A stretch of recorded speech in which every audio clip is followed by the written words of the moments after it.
everybody. Quiet, listen to me. We're going to start a show.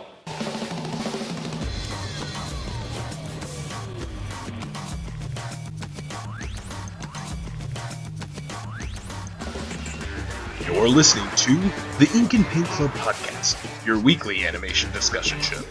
You can find episodes every week on the show's YouTube page, and if you like the show, subscribe and share it with your friends. Because that would be pretty rad. Alright everybody, it's time once again for another Ink and Paint Club podcast. My name is JD, and with me as always is my heterosexual life mate, Kyle. Yo. Hi, Kyle. What's up? A lot is up, actually, because I'm super pumped today. We've got a very special guest on today. A very talented voice actor. You at home may know her as the current voice of Tails in the Sonic franchise. Maybe Ino from Naruto, Jazz from Danny Phantom, or if you're me, Sora from Digimon. Please welcome to the show, Colleen O'Shaughnessey. Hello. Colleen, Glad thank you to be here. so... Oh, hey, glad to have you. Thank you so much for taking the time to talk to us today. Absolutely. So we've got a big old list of questions here.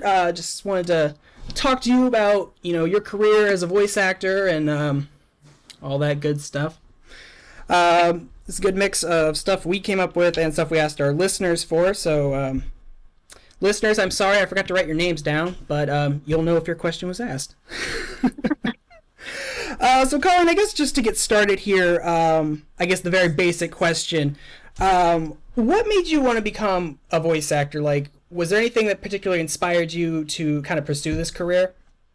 Yeah, actually, I was in college and I was doing musical theater, and I always did voices. I always gave voices to animals or babies or any, and they would just come out. And so a dance teacher heard me after class and came running over and said, "Was that you?" And I apologized. I'm like, "I'm so sorry. They just come out. I'm like Sybil." And she said, "No, you need to do voiceover." And that was really the first time I'd ever really heard that term before. And I went, "Oh my God, that's somebody's job. That's for me."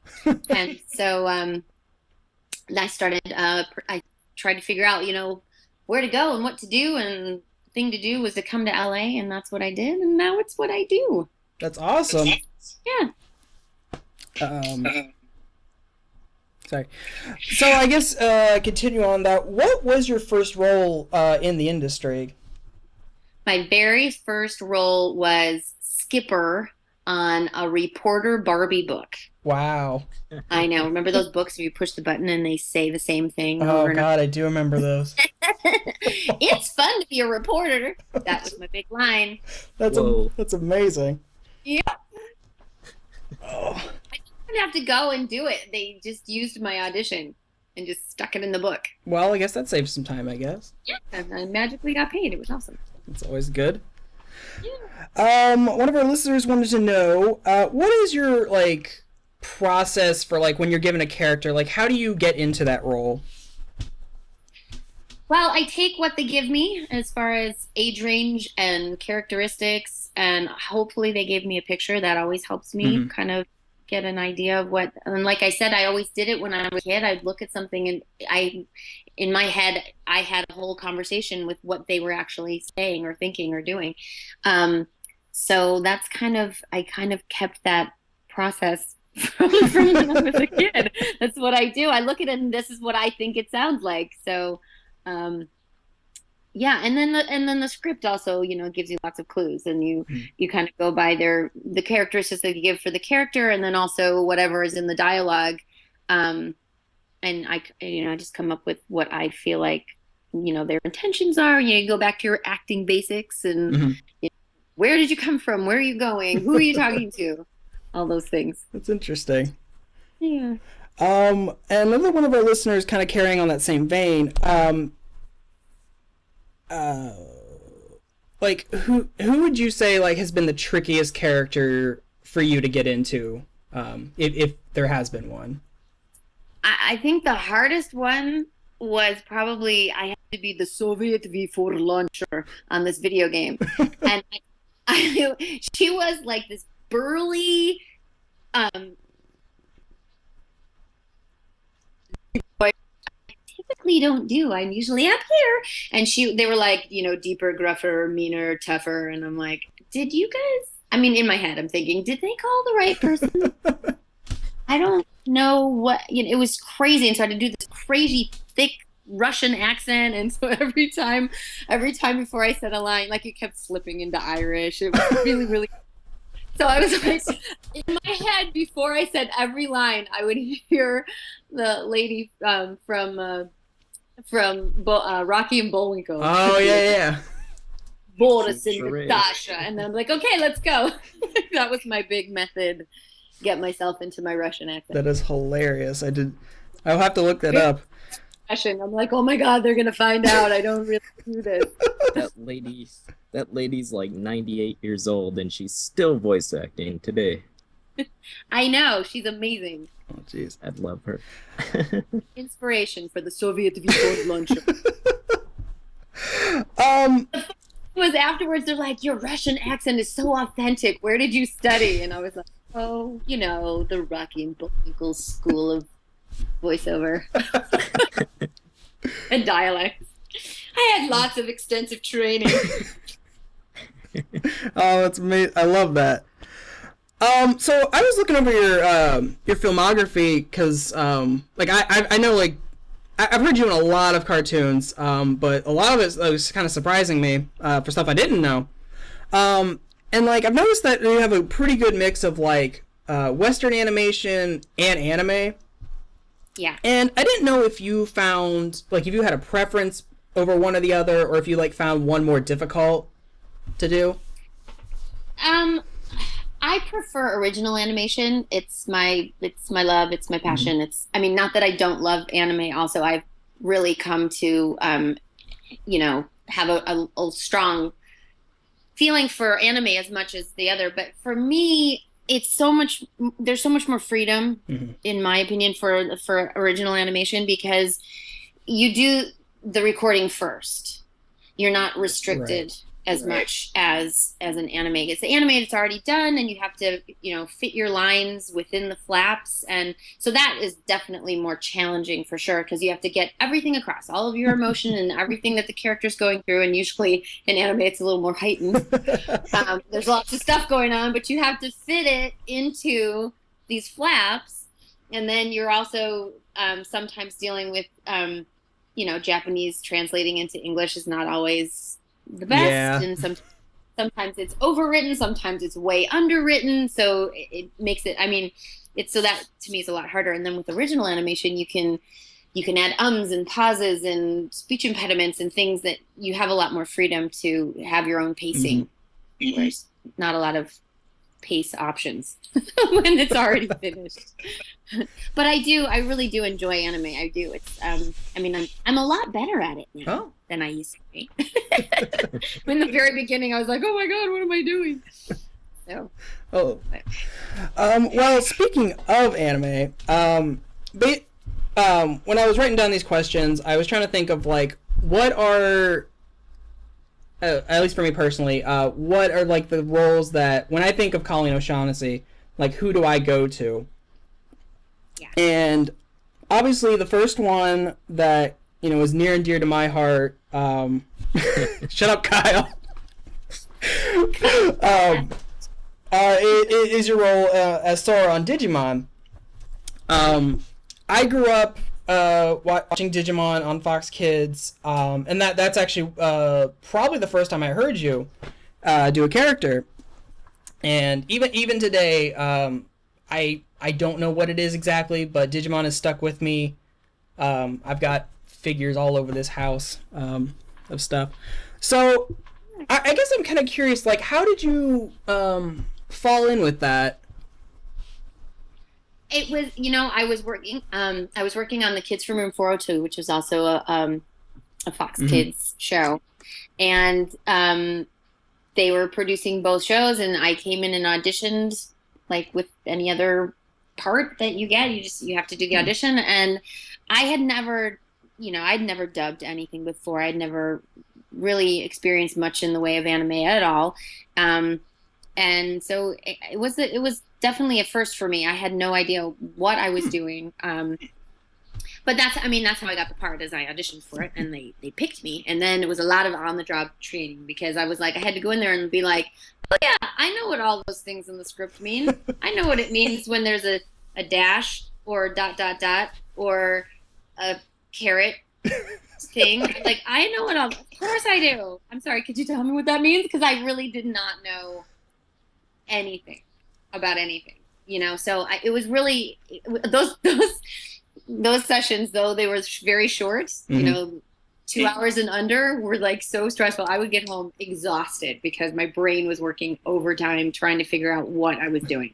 You have to listen to the beeps, and then you have to fit the lines in, and it was a whole new world for me. So. But I mean, it worked out.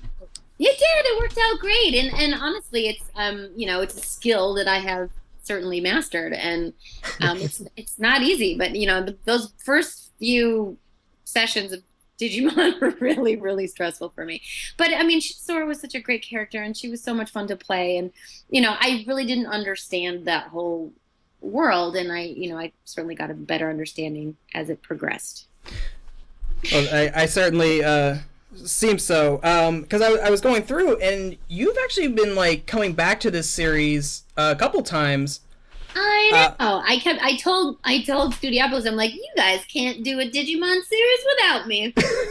I know, because I mean, I kind of fell out somewhere between 3 and 4, but I've checked back in every now and then. But yeah, I was surprised that you were. It's Yoshi on Data Squad, and Angie.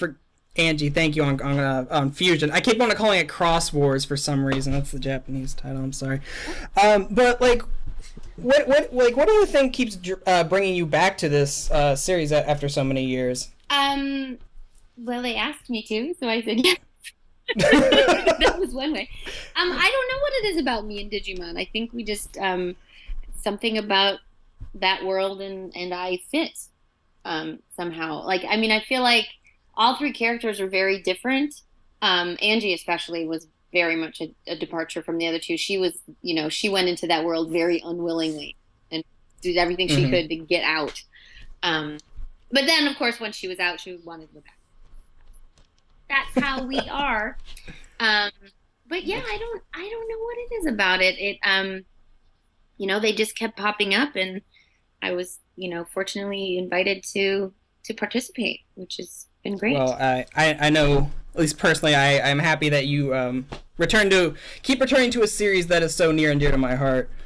And kind of following along with that, if I read my news right, you're coming back to voice Sora again in Adventure Try, aren't you? I am. It's true. Rumors are true.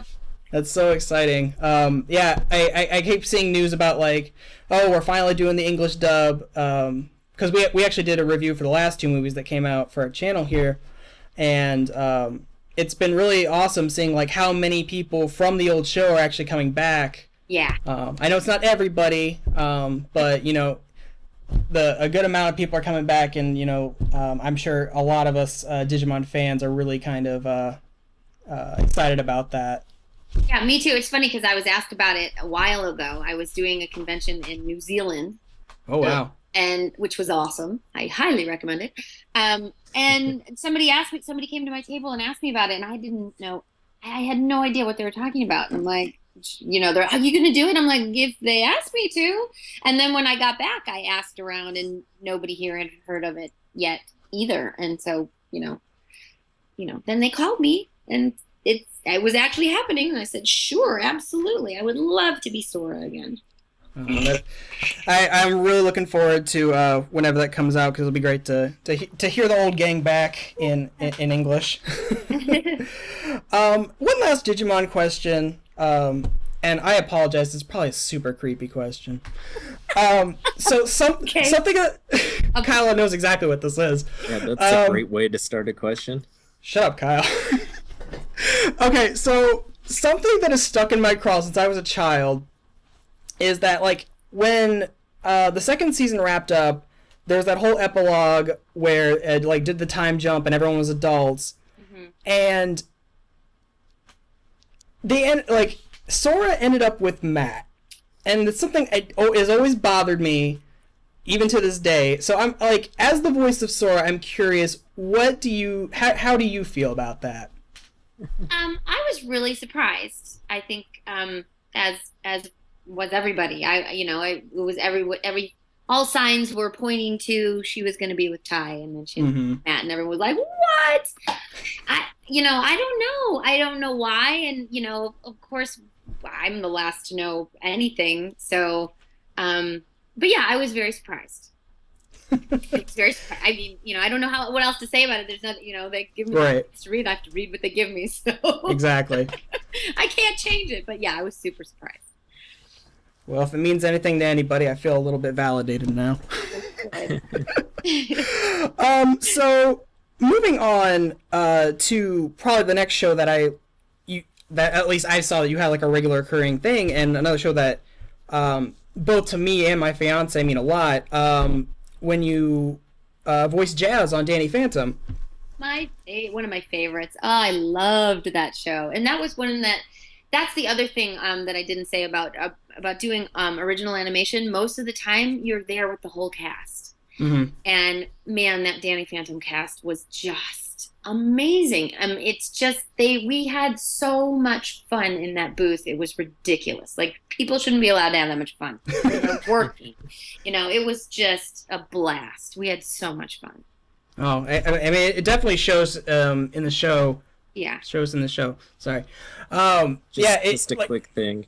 Sure. I think around 2008, 2007, something around there. I was around Nickelodeon trying to pitch one of my ideas. And I got to walk around the office cubicles where Danny Phantom was around. I thought that was kind of cool. And then I got to see the recording studio as well, which I thought was kind of cool neat. building. I mean, it's so fun. They've got a chocolate dispenser in the kitchen and popcorn. It's just like there's a basketball court.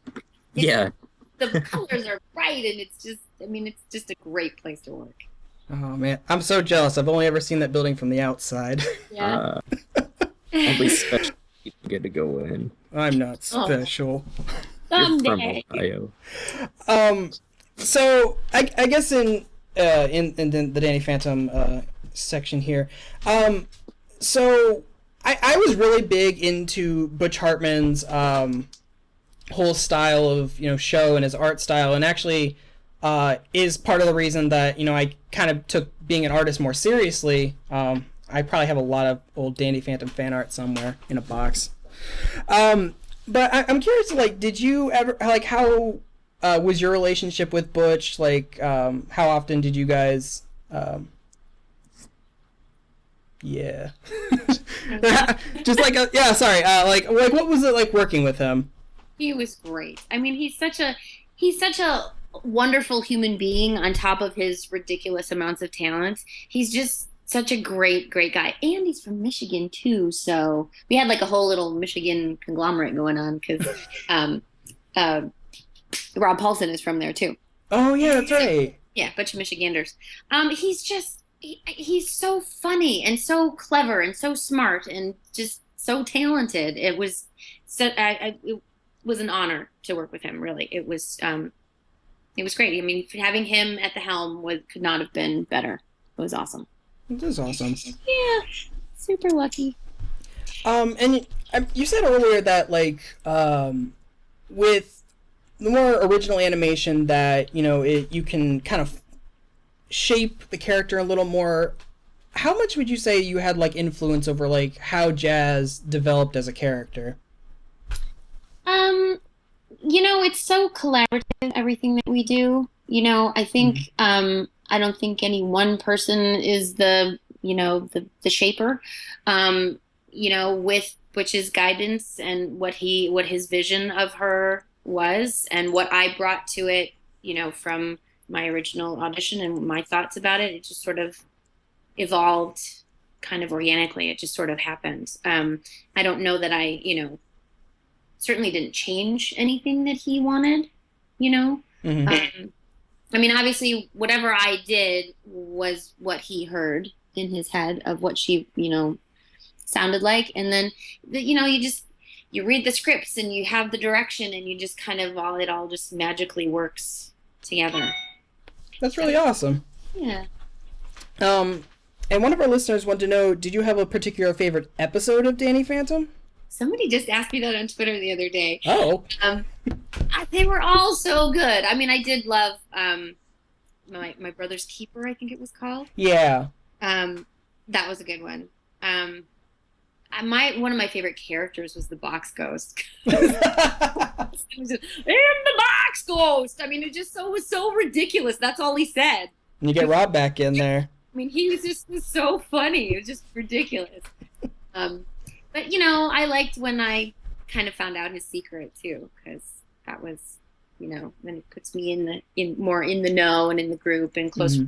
And so I'm not a favorite picker typically of almost anything. Like people ask me, "Oh, who's your favorite band, or what's your favorite this or favorite that?" And I don't like to pick favorites because that means I have to leave somebody out. Aww.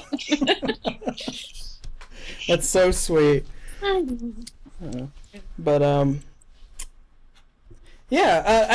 agree. That was I really like that kind of turning point in Danny Phantom, because Butch is like, his show Fairly Odd Parents is more episodic, but I think it was at that point for Danny Phantom it kind of clicked that, like, hey, this is a continuing thing, characters can continue to evolve. That was I agree. That was I think that was probably one of my highlights as well. Moving on to something a little more recent, and something I was kind of surprised, I have no idea why, when you popped up, was the Avengers Earth Mightiest Heroes. Yep, another awesome show. That was another symbiotic, awesome group of people in the booth. It was almost always me and a bunch of guys. Yeah. Which was pretty awesome. And I mean, you can't get any better than Fred Tatasciore and all the people that were on that. Was, and they always sat me next to him. And, he's the Hulk, and he gets as big as he can when he's recording. So I had to do a lot of ducking. Every time Hulk was smashing, he was waving his arms around. I'm like, whoa! Jeez. Oh my God! It was awesome. That is hilarious. I love that. So, like, what was like working with Marvel on this? Was this like the first time you've done a Marvel property? Yeah, it was my very first time. It was awesome. I'm like, oh my God, I'm a superhero. It was the best. So much fun. I loved Wasp to pieces. She was snarky and sarcastic and kicked butt, and just I honestly had not heard of her because I was not a comic book kid. Mm-hmm. I'd heard of the big ones, but I had not heard of Wasp and Ant-Man, and I just loved her. Yeah, I really liked she was one of the better highlights of the show. I like the kind of the perkiness she brought to some of the more dour moments. I guess I can put. So did you, like, for the role, did you start like familiarizing yourself with like any of the comic history or anything like that? Well, the coolest thing is that my Ant-Man, Mr. Wally Wingert, is like an expert on all things comic book related. Oh. So he was like my mentor. He would tell me all kinds of stuff. So I got a lot of the history from him, which was actually very helpful. He told me lots of stuff. But I was like, wow, that's so interesting. I had no idea. Like all about their relationship and all kinds of stuff. So. Well, hey, that works. I mean, yeah. Always good to have friends helping friends. I know. It was kind of great. So I was actually kind of bummed that this show was actually as short as it was. Me too. We were so bummed. It was so disappointing. Yeah. They like canceled Spectacular Spider-Man in favor of the new show, and then they're like, well, hey, we have to have an Avengers show that matches the Spider-Man show, so we gotta cancel this one. And I know I speak for a good majority of the internet. We are very sad. Me too. I'm super sad. And what they told us was, because our show was very, very loyal to the books, like very much the comic books. And the live action movies were coming out, and they wanted it to be more along the lines of what the movies were doing. Sure. So, and then, Disney buying up everything. So they want it to be consistent, which that part I get, but can't you modify our show instead of, starting over? So that was, we were so disappointed. Everyone that worked on the show was disappointed. It was, because I felt like we were just kind of getting into our groove, and I know the rug was pulled out. Yeah, especially like those last seasons where you're getting all the guest characters in, like pulling from all these really classic stories. I got to work with Mark Hamill. How cool is that? That is amazing. Awesome. That is a dream for many people. Awesome. I know. I was like, I'm not, a fan or anything. I'm trying to be cool. Yeah, whatever. Mark Hamill's sitting over there. That's cool. So when you're working with someone like that, do you ever kind of nerd out? Hey, can you sign this? Something like that? I was like way too nervous to nerd out with him. I was like, I could not believe I was sitting in the same booth with him. It was ridiculous. I'm like, what is happening? How did I get here? But I did fan out with Frank Welker. I got to work with Frank Welker, and I was just like, if I don't take a picture with him and don't say something to him, I will regret this. So, because I kind of regret having said anything. I didn't say anything to Mark Hamill. I just made it like, oh yeah, I'm in the booth with famous people all the time. Of course I am. And I didn't really, I just didn't say anything. And I wish I had. And so I did with Frank Welker, because that was like, holy moly.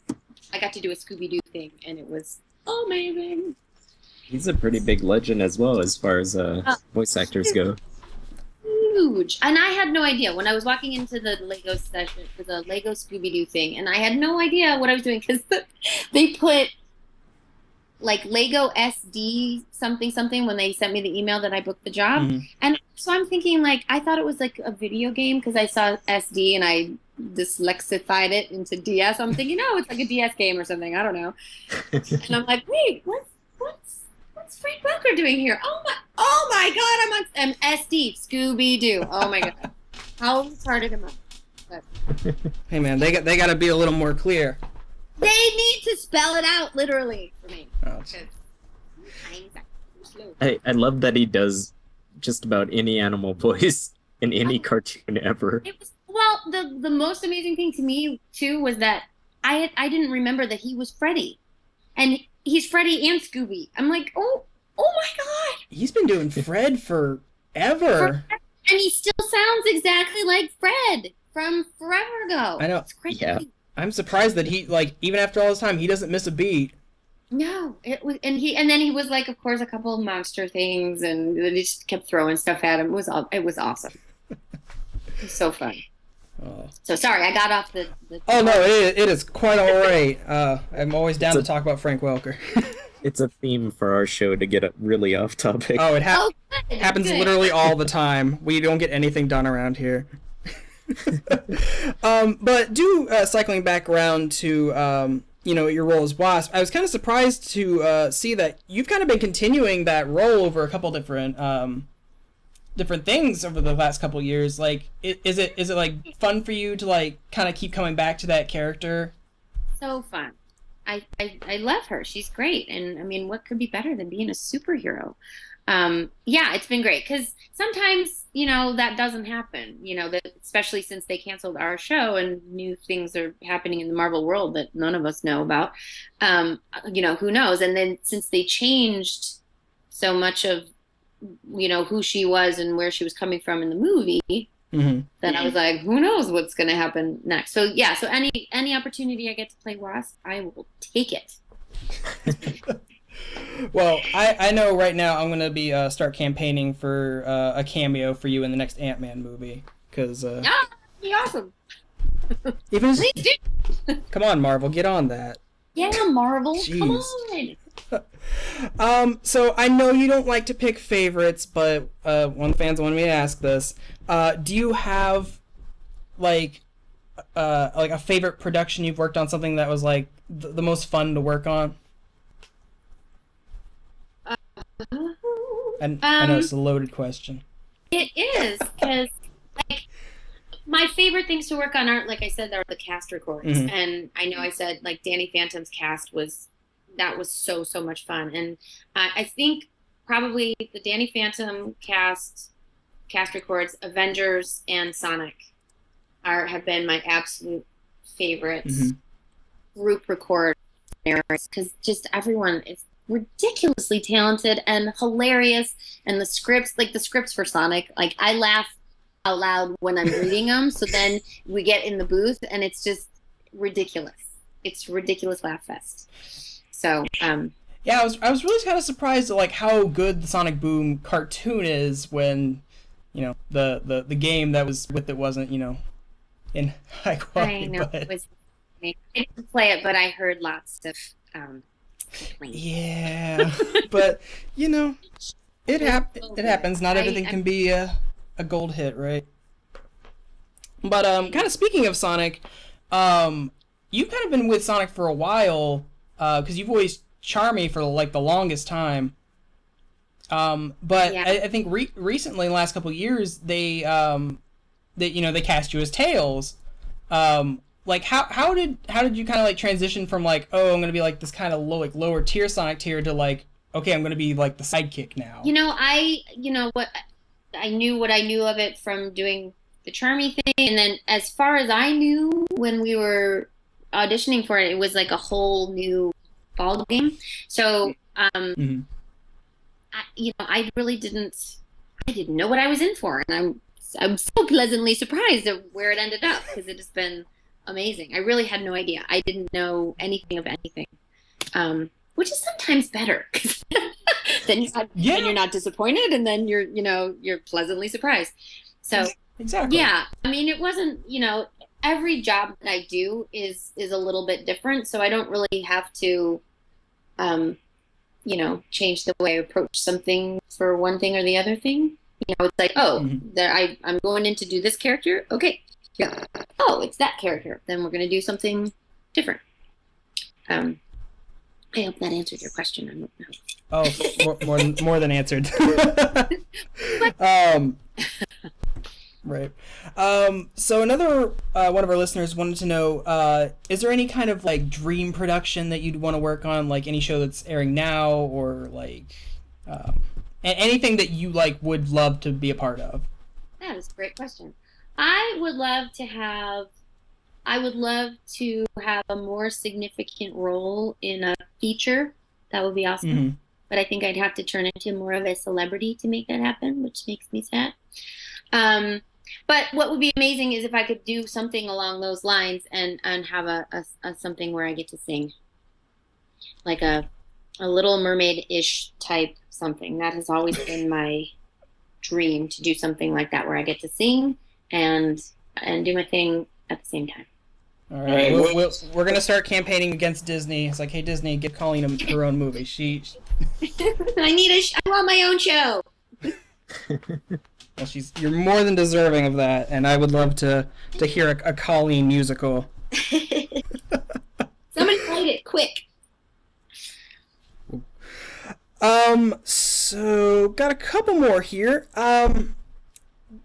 So I take it you like kind of do the convention route a little bit here and there. I'm starting to more. It was really hard when my kids were little. It's not something I don't want to be away from them for too long. Mm-hmm. And now that they're older, it's a little bit easier. So yeah, I've been doing more recently. Sure. I guess I'm wondering, like, do you have any particularly memorable stories of like meeting a fan, any sort of like that? Gosh, there's so many. The fans are so great. I mean, I feel overwhelmed sometimes because they're so lovely. And like, I had a girl come up to my table and start to cry because she was so happy to meet me. And that's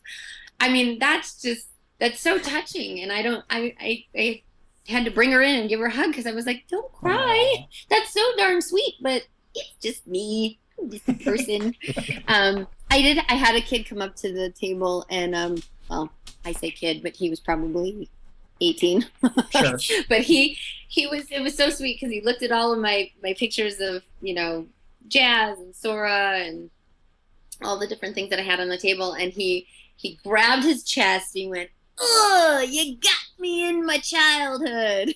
It was so cute though, because he was just like, everything that every other picture that he looked at was like, "Oh, I remember that. Oh, I remember that." So, I wouldn't. I'd be lying if I said I don't relate to that on some level. Yeah. Yeah. I don't mind feeling old. No, it's fun. I actually really enjoy going to conventions and meeting people because it's just so nice that everybody's so lovely and they're so happy to meet me. Are you heading over to Comic-Con anytime this week? I'm going tomorrow. Ooh. I know. I'm bringing my son and his friend, and we're gonna this the Sonic 25th anniversary. Oh, that's right. Yeah, so we're having a big party tomorrow night at House of Blues. I'm super excited. It's gonna be really fun. I'm gonna be there pretty soon. Oh yeah? When are you going? I'm going on Saturday. There's a Aquabats concert there. But I remember a couple years back, they were doing a Sonic party as well, and everybody had really cool T-shirts and stuff. And I was like, man, I wish I could get one of those. Oh, I get a really cool T-shirt. Yeah, they're gonna live stream it on Twitch. Ooh. Oh, that's cool. That's good to know. Yeah. We have to tune in for that. I'm curious if they're finally going to announce whatever the anniversary game that they've been teasing for the last couple months is. But I don't know anything about anything. hey, I understand. Nothing. Is that code? She can't tell you, Kyle. She'd have to kill you. I would, and that. I would be... welcome death. Oh, God, no. Kyle. Come on, Kyle. This is a family show. Oh, sorry. Not even remotely. So, one of our listeners wanted to know, do you watch cartoons in your personal time, and do you have any shows you're currently keeping up with? I watch Sonic actually because I think it's really funny, and we don't watch it. We have it, recorded, so we don't watch it all the time, but I have a bunch recorded, and so when we're like, what should we watch? Sometimes we watch that. And I always catch all the big features.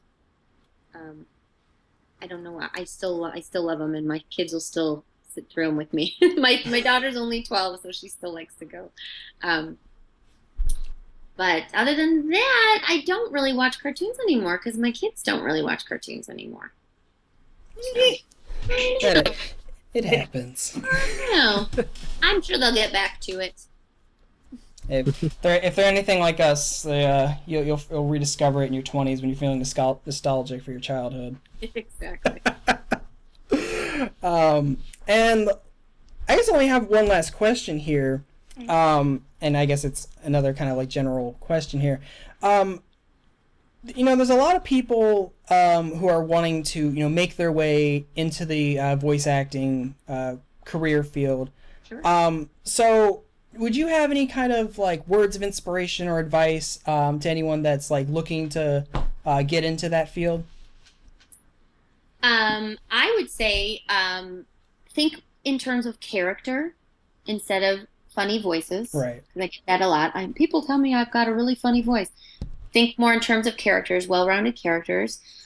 Take acting classes, take improv classes, and don't give up because if there is so much material out there, and there's got to be a spot for you somewhere. So don't give up. You heard it here, guys. Colleen believes in you.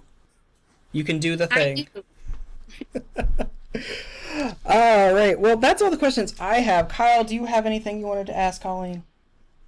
I think you pretty much covered it, man. Thank you. I approved your list, remember? I gave you a big thumbs up. Your support means everything to me, Kyle. Yeah. Colleen, was there anything else? I don't think so. I mean, you guys did a great job of covering all the bases, and you picked some, all my favorites, all my favorite stuff. So, thank you so much. This was such a pleasure. Yeah, Colleen, thank you so much for being on here. It really means a lot to Well, Yeah, thanks for coming on. That was awesome of you. well, everybody, thanks for listening to the Ink and Paint Club podcast this week. I hope you enjoyed our little chat here with Colleen O'Shaughnessey. Check her out on Sonic Boom as Tails currently. And follow me on Twitter. Yes, follow her on Twitter. We will put links to that in the description to this video. Awesome. Colleen, thank you once again, and everybody, we will catch you next time. Thank you. Bye. See you later. Bye-bye. Good night, guys. Thank you for listening to the Ink and Paint Club podcast.